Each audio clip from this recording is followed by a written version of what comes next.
Hello friends, welcome to another video. Today's review is Gleam, book 3 of the Plated Prisoner series by Raven Kennedy. I still love the gold and the ribbons and the dead trees, which is sort of the theme of the books. Obviously being a King Midas story, so there's gold involved, and the dead trees that are in all of them is from King Rot or King Ravager, whose magic is rotting things, obviously. Alright. King Midas, he made me what I am today, but I made him too. I've broken out of my gilded cage, and if I want it to stay that way, I'll have to make a choice. The problem is that choice just became so much harder. Slade Ravager is a complication I can't afford, and regret and revenge are simmering inside of me. It's all going to boil over soon, and someone will get burned, but this time it won't be me. So this will actually, I think we learned his name in the last book, in book 2, but I never mentioned it. So, spoiler alert, if you haven't read the first one, these ones going to be a little spoiler for you. So, Auron is the main character, and King Rot, Ravager, we never learn his first name right away. And it is Slade. He is also Commander Rip. He's two in the same. He plays both parts. He can kind of change his appearance as part of his magic. Definitely important to the story, but not a huge spoiler if you haven't read book 1 or 2 yet. Not a big deal. So the other main characters are Tyndall Midas, who is obviously King Midas. Queen Melina is his wife for the Midas country, the 6th kingdom. Queen Callia gets introduced in this book, and she's the queen of, I think, the 3rd kingdom. King Rot, or King Ravager, is the king of 4th kingdom. I keep saying Callia, but it's actually Kayla. Her name is Queen Kayla, and her brother Manu. I feel like they're going to play an important role in the 4th book. There are minor roles in this one, but I feel like they're going to be important in the next one. Slade's closest guards, Lou, Judd, and Osric, very important. Midas's royal saddles besides Auron are Rissa, Polly, and Mist are the 3 main ones that we kind of need to pay attention to. I have no idea if they're going to be in the next book or not. Digby, I never mentioned him in the other books, but he's Auron's guard from book 1, her main guard. I didn't think he would be super important in the books, but he kind of is. He plays an important role, so I'm thinking he'll play more of an important role in the next book. If you've read book 1 and not book 2, I'm sorry, that was a bit of a spoiler. Sorry, not sorry. Anyway, the whole book again is first person, mostly from Auron's point of view. There are a couple chapters from Queen Melina's point of view, from Midas's point of view, and a couple from Ravager's point of view. So I'm thinking it's going to happen like that in the 4th book as well. There is going to be a 5th book. I have the 4th book. I gotta look up when the 5th book is going to be released to see when I'll be able to get that review to you. I'm really enjoying the series, so I'm kind of mad that I'm not going to be able to read the 5th book right away. But I'll let you know in the next one. The links for the other reviews for the series will be in the description box below, so check them out. Still no dragons, guys. I'm sorry, it's not a dragon series. But that doesn't mean it's not bad, not good, because it is good.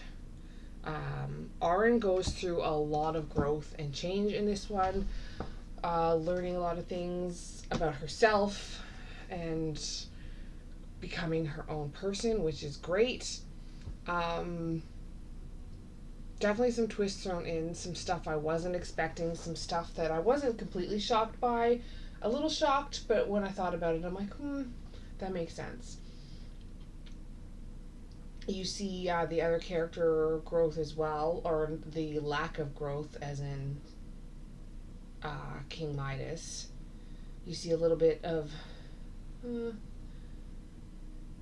I'm not sure if Melina, she doesn't have any growth yet, but you can see it start to happen. I'm not exactly sure what her major role is going to be in the fourth book. We will have to see. You see, I'm sorry if you heard that. That was my computer beeping. You see change in King Ravenger as well, as we get to know him a lot better in this one, which is great.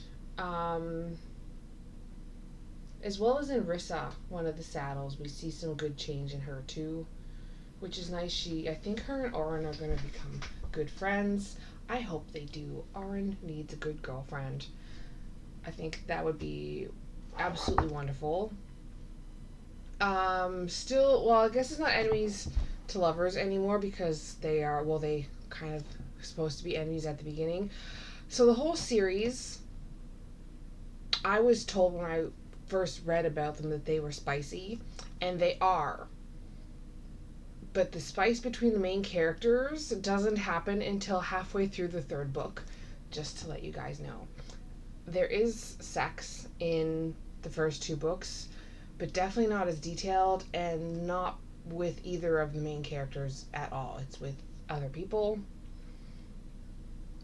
The spicy stuff that everyone reads these kind of books for isn't until halfway through the third book, just so you know.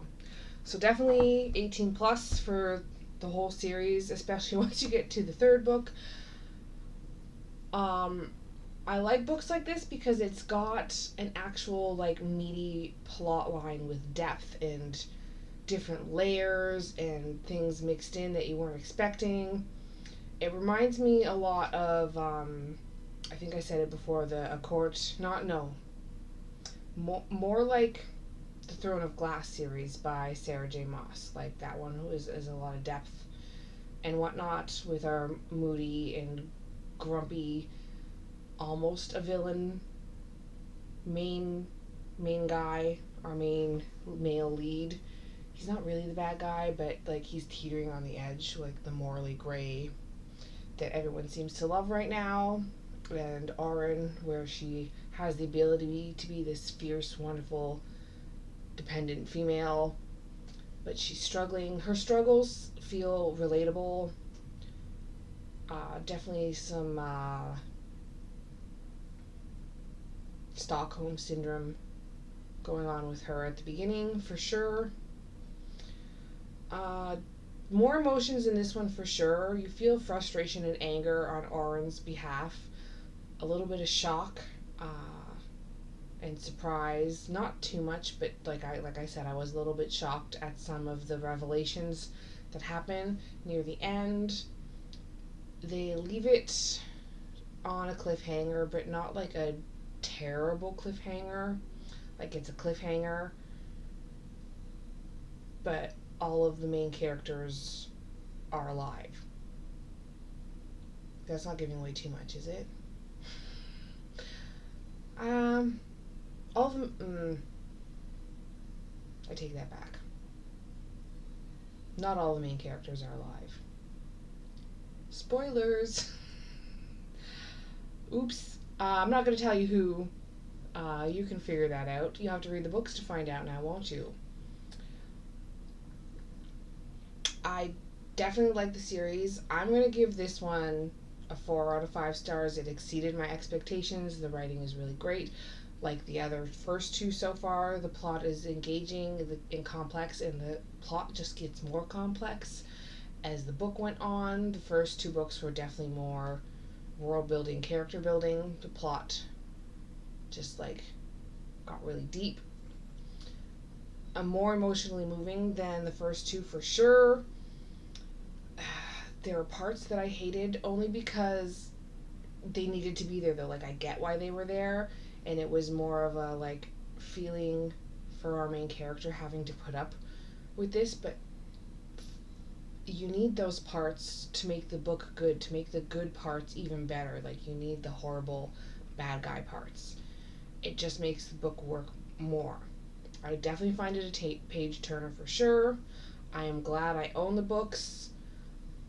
I am unsure if I will reread them. There's so many books out there, so many books I want to read. I doubt I'll have time to reread them. But they're on the maybe list of books that I wouldn't mind rereading. Anyway, that was Gleam by Raven Kennedy, book 3 of the Plated Prisoner series. I highly recommend it.